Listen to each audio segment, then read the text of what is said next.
As a mother, firefighter, and paramedic, putting others first is a way of life for Jo Kimmerly. So it wasn't a difficult choice when she decided to donate one of her kidneys to a total stranger. Why would you not? I've always been a helper. I always love people.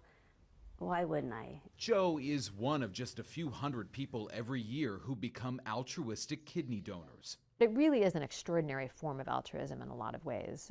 Professor Abigail Marsh at Georgetown University is studying the brains of those donors, including Jo, And you can see that something very similar is happening. to understand why some people are simply more altruistic than others. And she says the images are telling. You're actually able to see an enlarged area of the brain that is associated with their altruism.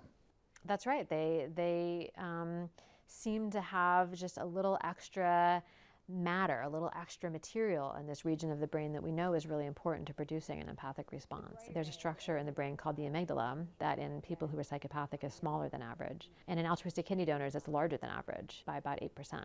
Jo, who lives in Washington State, donated her kidney to Tressa Dombrowski in New Jersey. I wonder how often you think about it. The fact that somebody willingly, out of the goodness of their heart, gave you their kidney to save your life. I think about it all the time. I think about it all the time. And I give thanks for it all the time, too.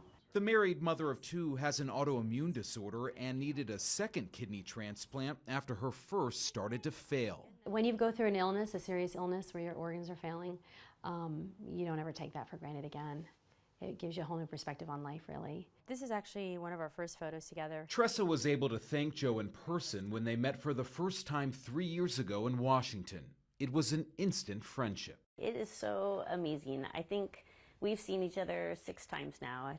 I've flown back there a few times. She's flown over here a few times, met all our families. She is family. It was absolutely surreal, but I felt such a connection. The kidney brought us together, but that was just the beginning of our story, really. It was the gift of life that just keeps giving. Kenneth Craig, CBS News, Washington.